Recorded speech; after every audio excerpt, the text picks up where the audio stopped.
আজ আমি রান্না করব মুরগির মাংস দিয়ে ভুনা খিচুড়ি। আর এই খিচুড়িটা কিভাবে রান্না করলাম আমি আজ সেটাই আপনাদের সাথে শেয়ার করব।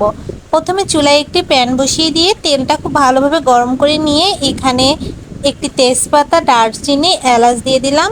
তারপর কুচি করে রাখা কিছু পেঁয়াজ দিয়ে দিলাম। পেঁয়াজগুলো এখন নরম করে ভেজে নিচ্ছি।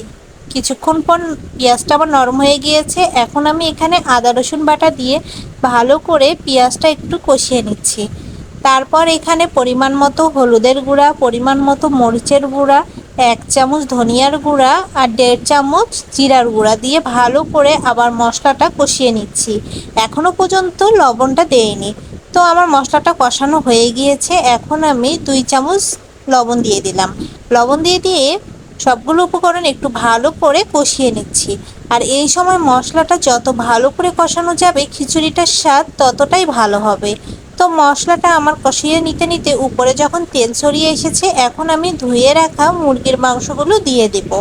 আর এই মুরগির মাংসগুলো আমি যেহেতু আগে থেকে পরিষ্কার করে রেখেছি, তো এই মুরগির মাংসগুলো এখন দিয়ে দিলাম। দিয়ে মশলাগুলোর সাথে মুরগির মাংসটা ভালো করে নেড়ে নেড়ে কষিয়ে নেব এখন আস্তে আস্তে। আর এই পর্যায়ে মাংস থেকে একটু জল বেরিয়ে আসবে আর এই জলের মধ্যে মাংসটা অনেক সুন্দরভাবে সিদ্ধ হয়ে যাবে। তো ঢাকনা দিয়ে ঢেকে ঢেকে আস্তে আস্তে এই মাংসটা লাল লাল করে কষিয়ে নিচ্ছি। আর ব্রয়লারের মাংসটা যত ভালো করে কষানো যাবে তত বেশি স্বাদ লাগবে।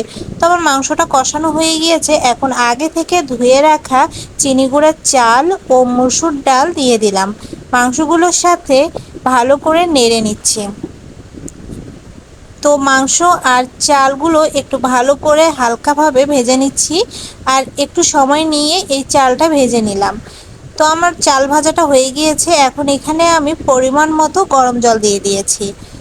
যে পরিমাণ চাল ডাল নিয়েছি তার দ্বিগুণ পরিমাণে জল দিয়ে দিয়েছি। আর মাংসটা যেহেতু আগে থেকেই প্রায় অনেকটা সিদ্ধ হয়ে গিয়েছে, তো জলের পরিমাণটা একটু কম রাখলেই খিচুড়িটা অনেক সুন্দর হবে। তো এখানে কয়েকটা কাঁচামরিচ দিয়ে দিলাম একটি ফ্লেভার আসার জন্য।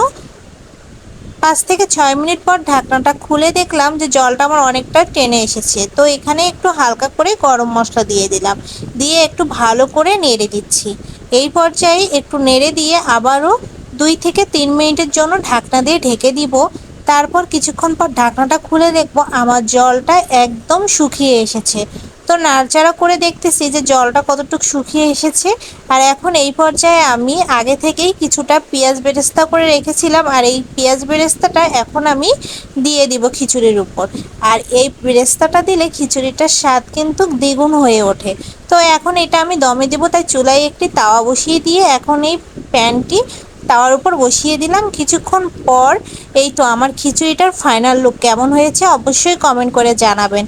আমার আজকের ভিডিওটা যদি ভালো লেগে থাকে তাহলে লাইক ও শেয়ার করবেন। সাথে যারা আমার পেজে নতুন তারা প্লিজ আমার পেজটিকে লাইক ও ফলো দিবেন। তার সাথে আমার ইউটিউব চ্যানেলটি সাবস্ক্রাইব, পাশে বেল আইকন বাটনটি প্রেস করে রাখবেন নতুন নতুন ভিডিও দেখার জন্য। ধন্যবাদ সবাইকে।